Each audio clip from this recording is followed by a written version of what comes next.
Now, the last element of public speaking is context building. C for context, right? So now the context building is very important for just the previous slide, entice, engage, and educate the audience. Yes. So when I was talking about informing about the project, introducing yourself, introducing the project, what we are actually doing is building up a storyline before you actually get to what you had to speak about. Building up the storyline, building up the interest in the audience is very important. And that is why context building is necessary. Now, for the project thing, you were already given a topic to speak.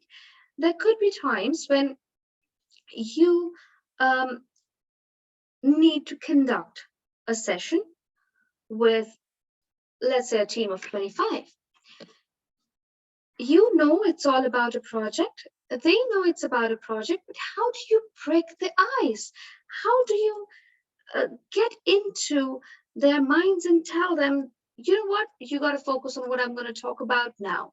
How do you bring out that attraction? How do you, ensure that all the people, all the attendees are listening to you only and not focusing on anything else, right?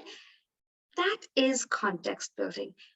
The content will definitely be customized basis the audience and their motive and the connection you build up, but the context building will again make or break the session, right? So how do you build up a context? Now you can plan for the context and you can prepare for it, and it is very, very good to prepare. Yes, I just remembered. Whenever you sit for a presentation, it's important that you plan, right? You plan. Now that's depending on the people and their motive and all of that, you have to plan. So the context will also need to be planned really well.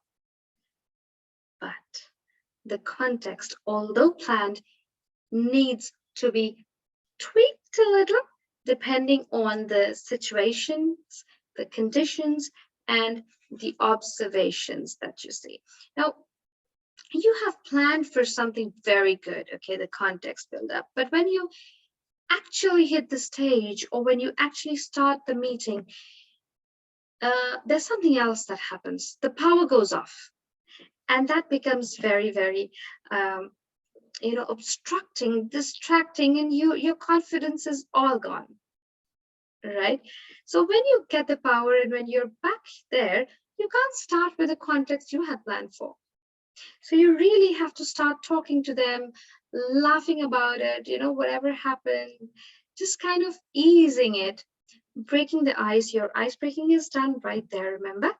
And then gradually, while discussing about all of these, you will move to the context or the content. So here what happens is you may not be able to speak about the context as much as you planned, but you have made it situational, build up the context depending on the situation, the conditions that are around you, and when you observe the people, the attendees, you see them, they are tensed and God knows what's going to happen at such a scenario. You will have to come and break the ice. Although I know it was a hiccup for you in the first place because the power went off. I completely understand that, but it's you who will have to build that up and break the ice with the attendees. Okay, that's about it with the context. Not much of it, but with this, we have come to the end of section 3, public speaking. So what did we learn here? Just a quick recap. Public, 6 elements of public speaking. That's P-U-B-L-I-C. P stands for people. U stands for your uniqueness on the presentation and the communication. B stands for bonding with the public. L stands for the language you're going to speak, depending on the culture and people around. Oh my God. All right, I guess there was a technical difficulty. I'm sorry about that. Um, yes, so we were talking about the recap quickly here. The 6 elements: PUBLIC, P for people, U for uniqueness that you have, B for bonding, L for language, and I as an interaction, and C for context building.